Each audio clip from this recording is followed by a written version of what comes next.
This is a Geek Leader podcast, and I'm your host, John Rauda. This show is all about helping us grow as leaders, become better technologists, and improve our lives both at work and at home. I hope you enjoy the show and learn a lot.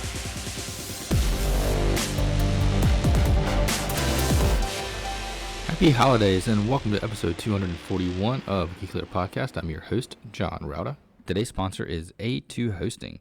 I've been using A2 Hosting solid state hosting solutions for our website at geekleader.com for many years now, and absolutely love their support, their service, and all the features that you get. You get access to cPanel. You get all of the things that you can imagine for a great WordPress experience, including their A2 optimized WordPress, which does extra security checks, extra lockdown. You can lock down your editor file so you can't edit anything inside there. You get alerts whenever there are file changes that are done. You can also do automatic updates, backups, and more with A2 Hosting. So highly recommend it. Go to geekleader.com/A2 to get more information and to sign up for their solid state turbocharged speed hosting today. Again, that's at geekleader.com/A2. All right, Geek Leaders. Today on the show, I have LaTonya Wilkins, and she is the author of a book called Leading Below the Surface. She's also the founder and CEO of the Change Coaches, and she is a sought-after keynote speaker, and I'm just honored to have her on the show. LaTonya, welcome to the show. Thank you very much. I'm excited to be here. If you don't mind, just tell the audience a little bit about how you got to where you are today in your career and what it is you're doing today. Yeah, so as you said, I am LaTonya. I am mainly an executive and team coach. I also run a lot of workshops, and I'm a keynote speaker, and I run a company called the Change Coaches. And how did I get here? Well, it's been lots of years in the making. I would say that I had a kind of a traditional corporate career. And then over the last several years, I kind of moved into like the higher education realm. And I started doing some teaching and culture work at a business school here in Illinois, at the University of Illinois, at Gies College of Business. And then I wrote a book, which is something that I guess I wouldn't have imagined even maybe 5 years ago. I mean, I thought about it for a while, but I didn't think it would be done. And so, yeah, I've had a lot of different twists and turns. I think I got here because I was kind of forced through some of the things that occurred in my career. I've had a lot of learning moments, a lot of difficult career moments that kind of propelled me to change. So, yeah, I guess that's kind of broad, but I'm sure we'll dig deeper into it. Yeah. So tell me about some of those moments. We all have defining moments in our lives and in our careers. What is one of those defining moments for you? Yeah, I think there were several. One probably was in my second or third job at a business school, and I was realizing that I was never going to really fit into some of these corporations in the way that I needed to in order to advance my career. So I had to start thinking about entrepreneurship a little bit more. I also had another example where I was working for a company, and I had this, I was creating leadership development programs, and someone in this company just didn't like me. And it was, the business really loved me, but the person didn't like me. And that person had more influence than some of these folks in the business. And, essentially she just didn't want me in this company anymore. She wanted me to behave how she wanted. And again, it was trying to confine my creativity. So that was a defining moment. I think it took me multiple jobs to realize that if I was gonna stay in the corporate realm, my career would be stumped. And so I had many of those, but this one was one big one where I kind of had to make a decision on, all right, do I just want to do what these companies want me to do, or do I really want to exercise my creativity and do what's best for a lot of the leaders in these companies? And so that's the choice I made. I had to step out and kind of do some things that were different. Is that scary for you? Oh, yes, absolutely. And I'm glad you asked that, because I've been on so many podcasts lately, and it's, so many times we get on these and it's we make it sound so easy. This was many years in the making, many years, many coaches, many therapists, lots of exercises, and many successes, many failures, many fears. And I would say my biggest obstacle was not knowing the talent that I had and how to apply that talent. I'm happy to get more into that. But one of my first coaches would always say that. She would always say to me, "Hey, you have this power and you just don't know how to tap into it." And she's like, "Everybody else sees it except you." And so I had to spend years kind of getting to discovering that power and figuring out ways to channel it. So isn't that something I see that as kind of a theme with a lot of my employees is they don't have the perspective to see, all the good things that they have, but then also you have, sometimes the opposite. You have people that think they have more skills than what they really have at times, at least in certain areas. It's kind of hard to have that. You have that blind spot, right? How is it that we can kind of develop a perspective to help us see those things that like you said, your mentor, your coach saw in you that you didn't have or that you didn't see yourself? Yeah, it's interesting because I'm not going to, and John, I'm not going to give you the answer that you probably hear a lot, which is like this canned advice of ask for feedback and listen to it and do all these things. And again, I ran leadership development teams. And so I developed training around this stuff. And I would say that we all have to be better people and in providing feedback and listening to each other. As you mentioned, I wrote a book called Leading Below the Surface: How to Build Real and Psychologically Safe Relationships with People Who Are Different from You. And one of the prongs of below the surface leadership I talk about is empathetic listening. And I talk about two different types of empathetic listening. I talk about person to person listening and person to belonging listening. And person to belonging listening, the reason why I'm telling this story is because person to belonging listening is so important.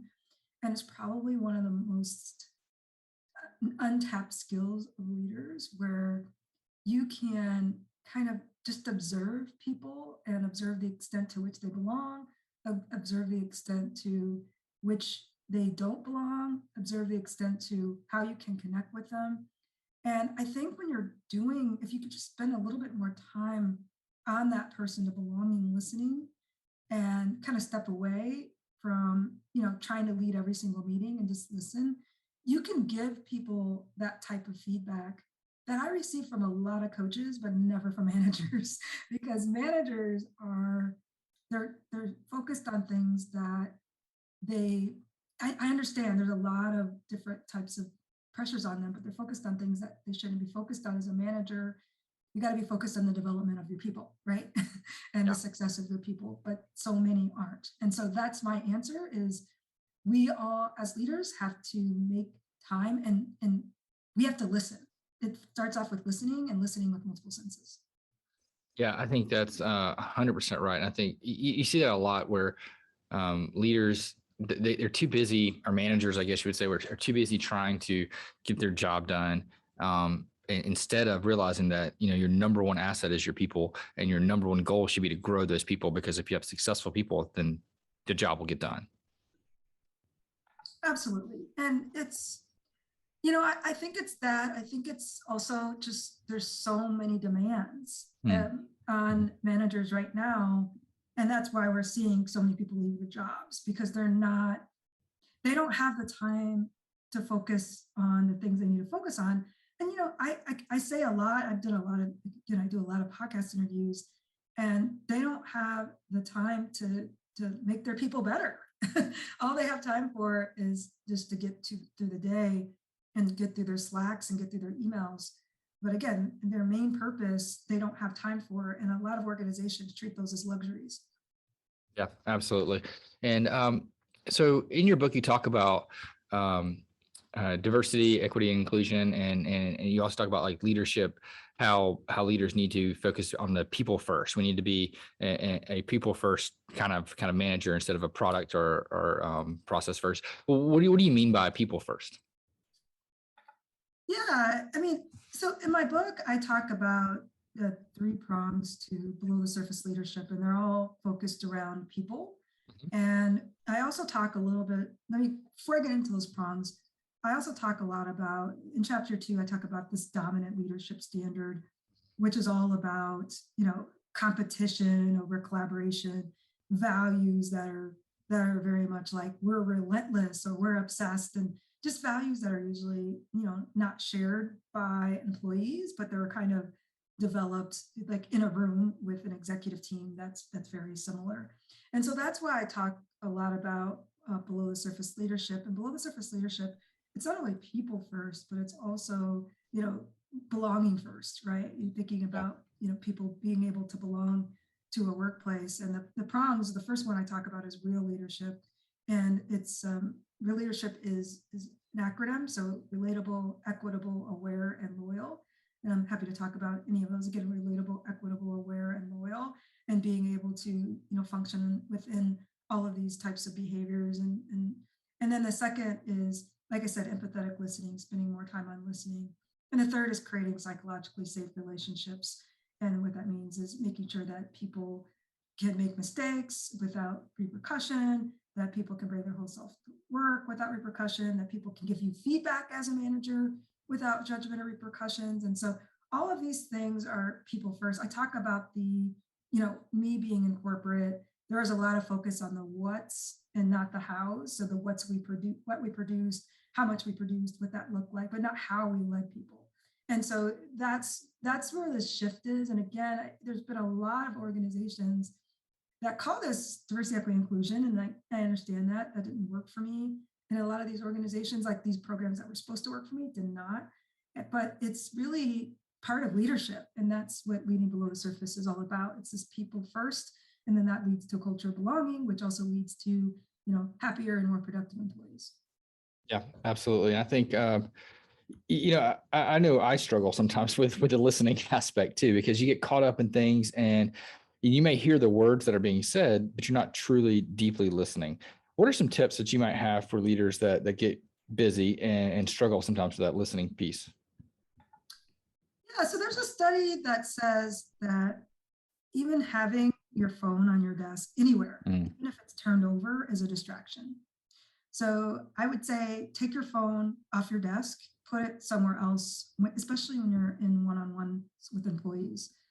This is something people don't want to hear.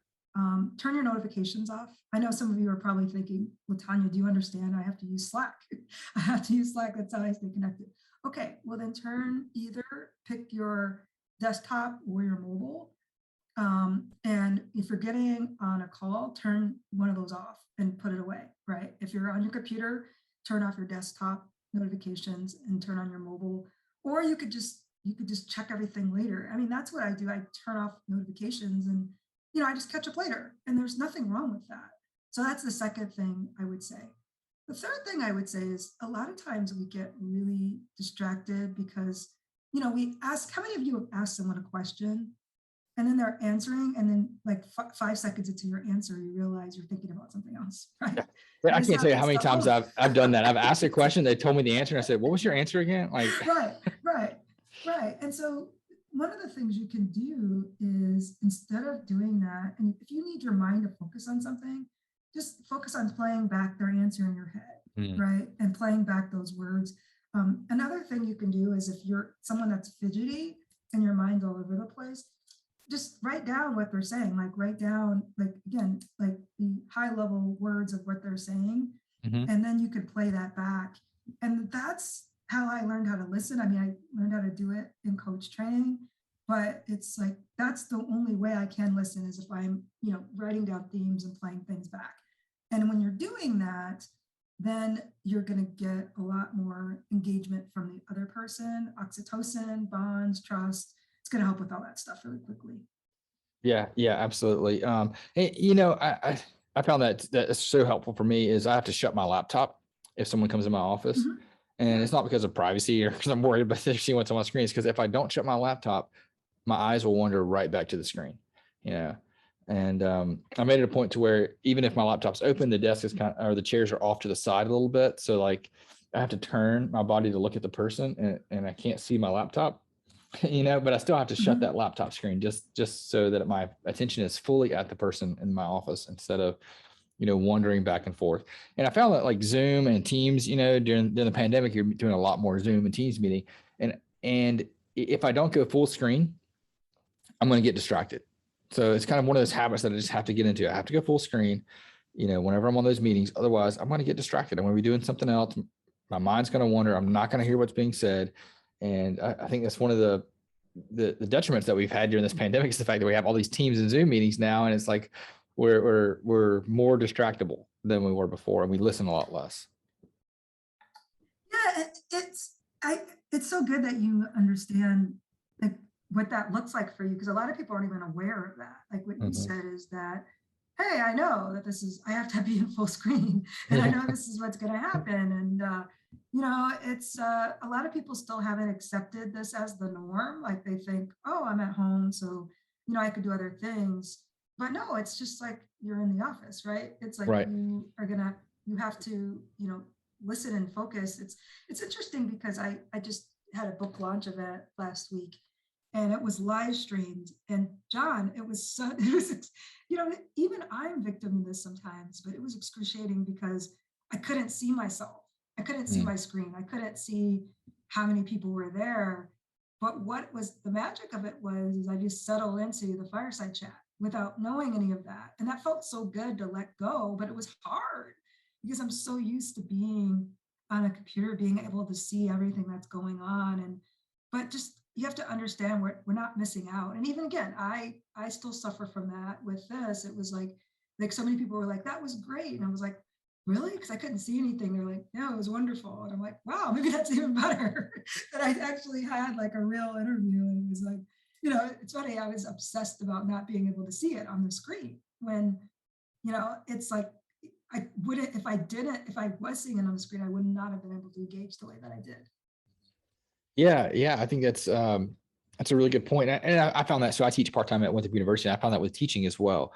Like whenever I'm doing, recording a session or something like that, or doing a Zoom because we do a hybrid class. We're in the classroom some, but not all the time. It's like you're not getting that feedback, right? So you don't know, are they listening? Is anybody even watching this? Am I all alone here? And it feels weird, doesn't it? Yeah. And it's like, but it's It's not really it's not how our bodies were designed. right. Because it's like really supposed to just be focused on the people, like not you, like the people You're in the right. room. Yeah. And it's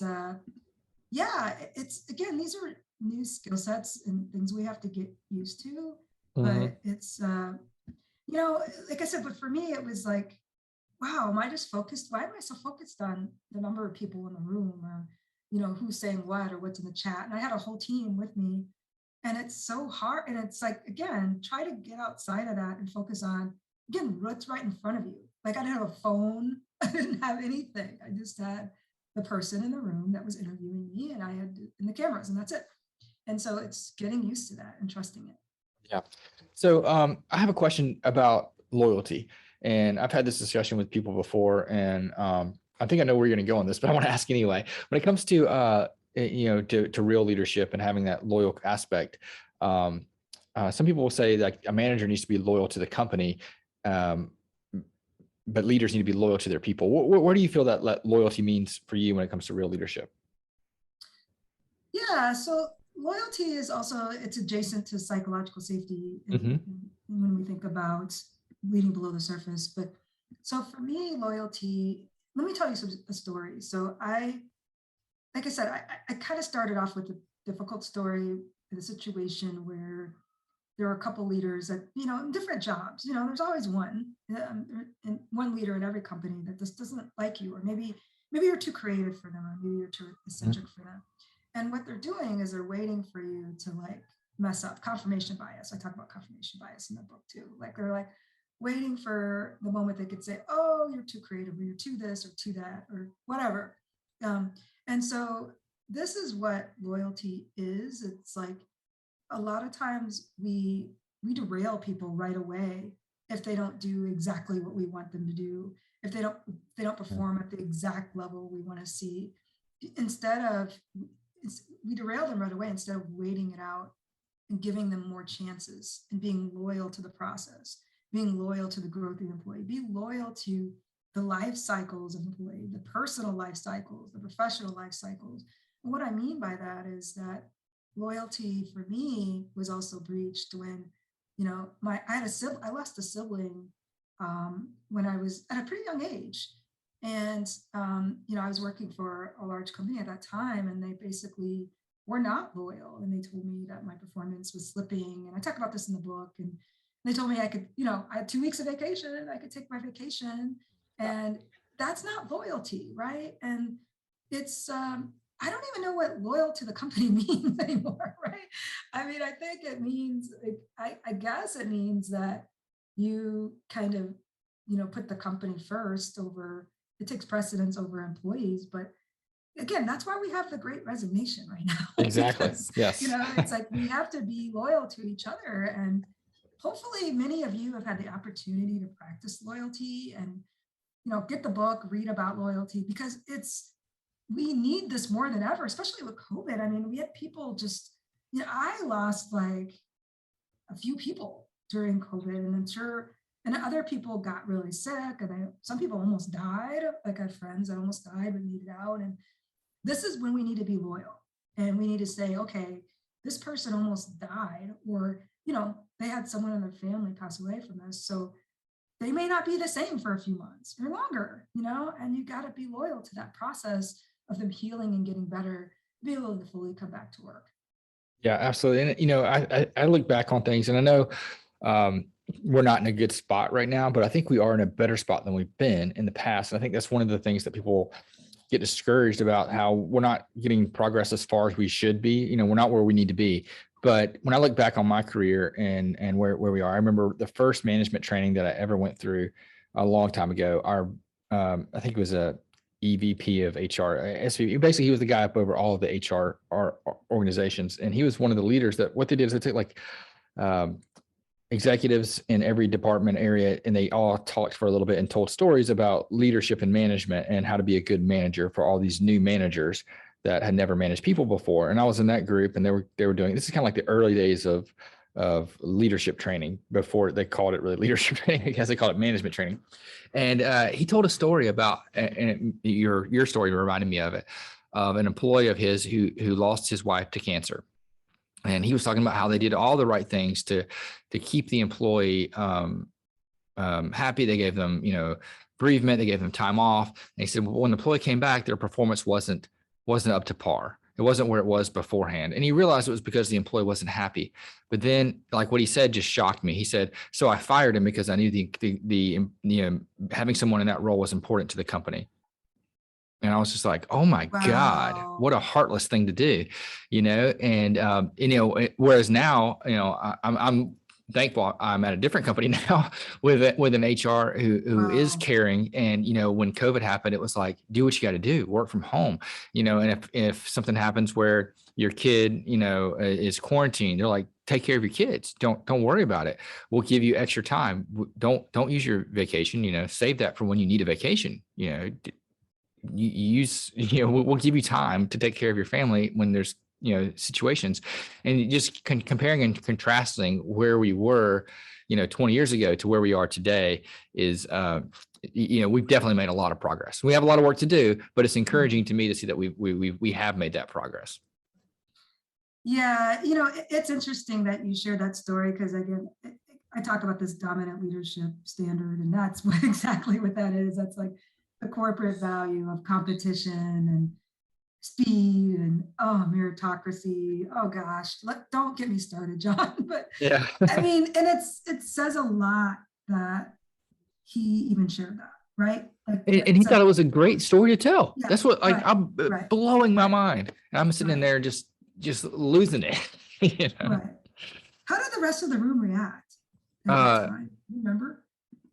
It was split. I felt like the people that reported to him and the other executives in the room were like, bravo, good for you. Whereas the people that were my age, at the time I was younger, I just finished my MBA, and I went straight through to get that. So I was just out of college basically. And looking around, the people that were closer to my age were just appalled, and you could see the Yeah, horror on their good. face. Like, what are we getting into? What is this? And to be fair, he was, I want to, clarify. He was the nicest guy outside of work. And I remember, so one of the things that I did with my team many years later, he retired after a couple of years.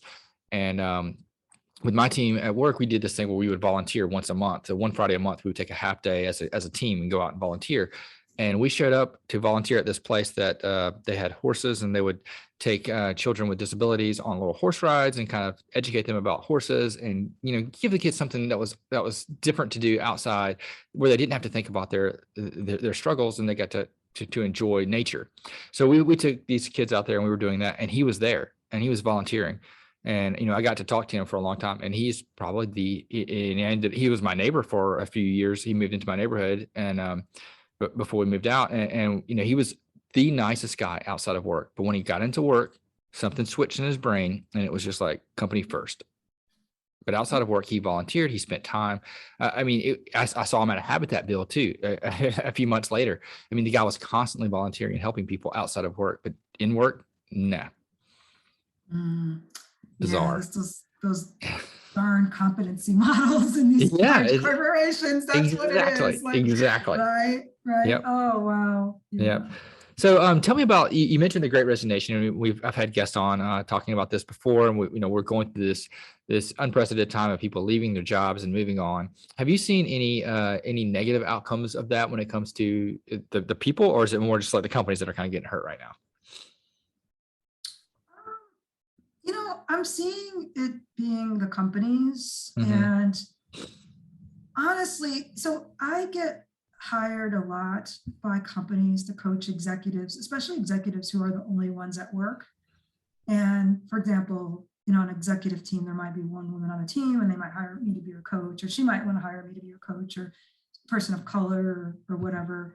And I'm finding that 50% of the time, these folks that I'm coaching, they end up leaving the company anyways. I mean, they're hiring me as a coach as a retention strategy, but sometimes it works, sometimes it doesn't. And it's not, that's not all on the coach, right? And so I think the good thing out of that is them hiring me, and they're getting some insight into the things that they need to change. A lot of times there's a big age difference and values difference between the folks that I'm coaching and the sponsors of these coaching assignments and engagements. And so I think it's I really think it's good for the companies to see and learn, if they're willing to learn from some of these folks leaving. As far as the employees, I mean, they're excited. I mean, it's really neat, because a lot of these folks are going to do things that they've never done before. Some are starting their own businesses. Some are going to work for like a startup that could go out of business any day. Some are, doing part-time. I had a friend to say, hey, I'm going to go just take care of my kids for 2 years. And now she's back at work in a video game company. I mean, it's just all these different types of things that people are looking for, and they're negotiating so much at the door, which is great, right? Because they don't want to replicate the same thing again. But yeah, I mean, I don't necessarily think it's bad for employers. It's actually an opportunity for enlightenment for them to change, but we'll see. I mean, the jury's still out. There's not enough data to see if they're shifting yet for real. Yeah, I know. That's kind of what I've seen. It's like if companies aren't reacting, and I don't know, maybe reacting is the wrong word. Maybe they should be proactive.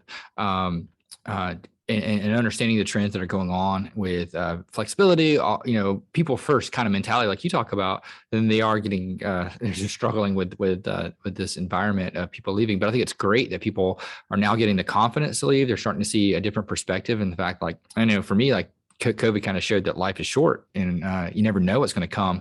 And if you're not doing the right things now, or the things that will make you happy, and maybe taking care of your family, whatever it is, then you could miss out on that opportunity, And I think people are seeing that, and they're starting to shift and say, you know what, I don't need to be commuting an hour each way and losing that time from my kids. I need to be somewhere where I can be close by. Maybe I need to work remotely. Maybe I need a job that's less demanding. And I realized that I don't need this high salary if time with my family is the more important thing that I can get right now.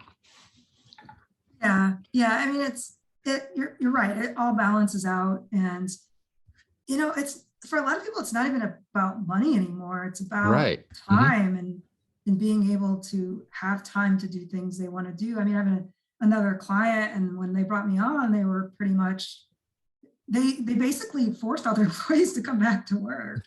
I think like last year in like August, and their employee, like, it's been a struggle ever since. Like, people are leaving. There's just been a lot of tension between management and employees, and so it's like, what is it? It's like now it's October of the following year. Mhm.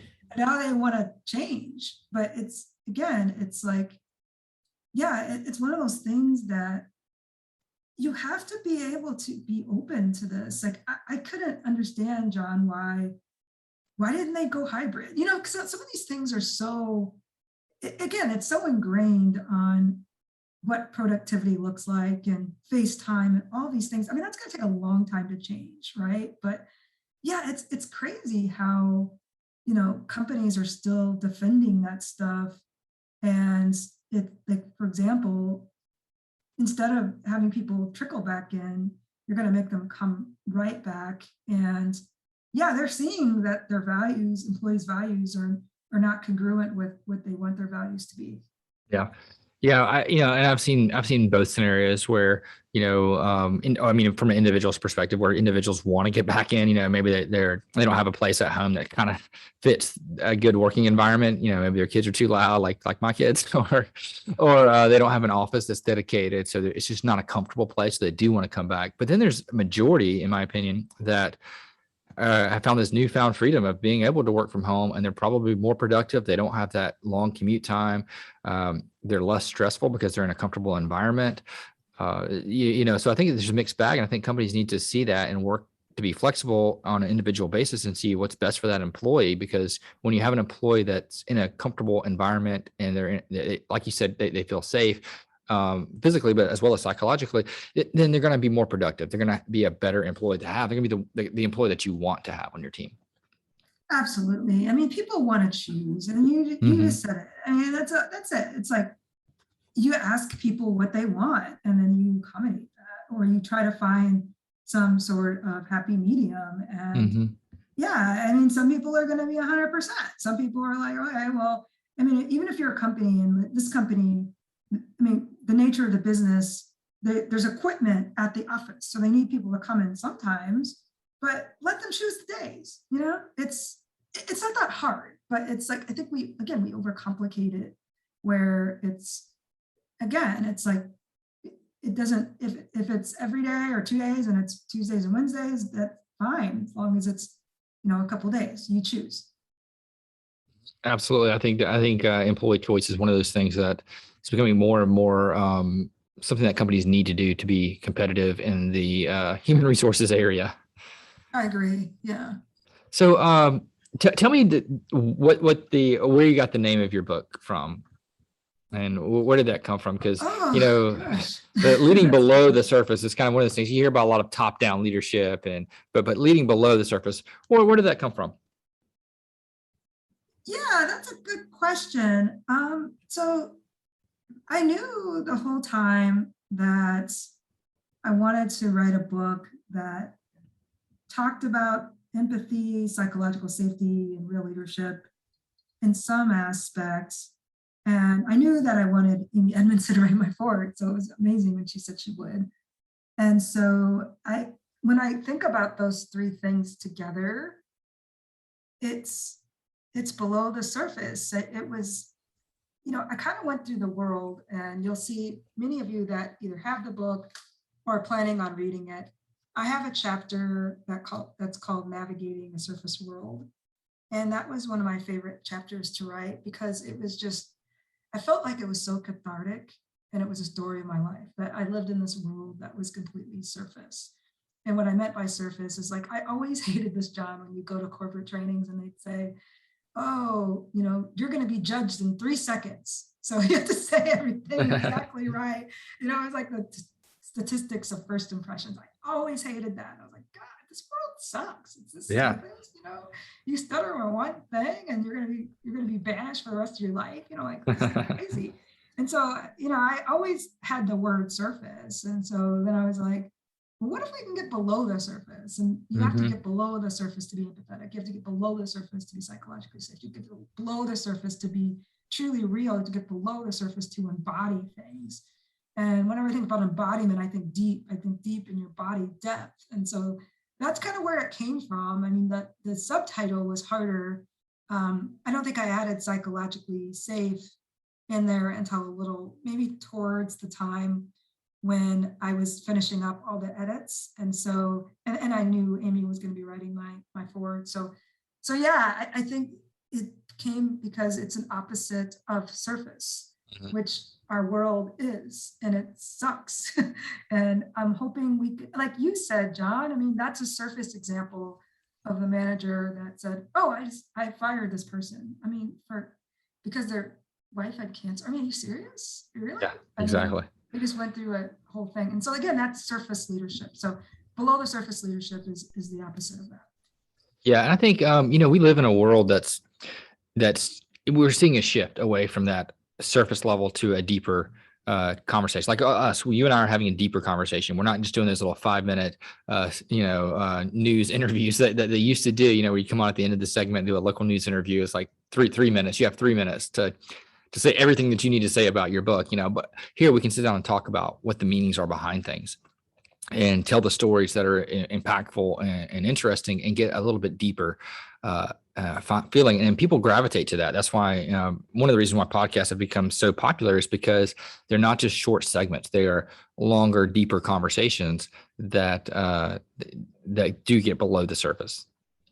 Absolutely. Yeah. It's I like that. And I mean, I think even like with podcasts too, I like the stories get below the surface too, right? It's like, there's these people just go out there and they just brag about, what they're doing, but they're not really telling stories so you can really understand how they did it. And so I think, storytelling is another way to evoke below the surface leadership. Yeah, I like that. And I agree with what you're saying. You have to get below that surface to have true empathy. And, that's one thing that I've always struggled with is taking the time to get below the surface, because it's not some people think that, oh, you just naturally have that, but no, it's something you got to work at. You got to develop that ability to take the time to have the conversations, to do the one-on-ones, to understand what people are try your best to understand other people's perspectives and move forward in that way. Yeah, absolutely. I agree. Yeah, well, LaTonya, I really enjoyed this conversation. How can people find out more about the work that you're doing at the Change Coaches and connect with you and pick up a copy of your book? Yeah, so there are several ways to connect. So I'm on Clubhouse. We have a Clubhouse community called Leading Below the Surface. So it's so go to Clubhouse, find me, and then you can follow my club and join us for a conversation.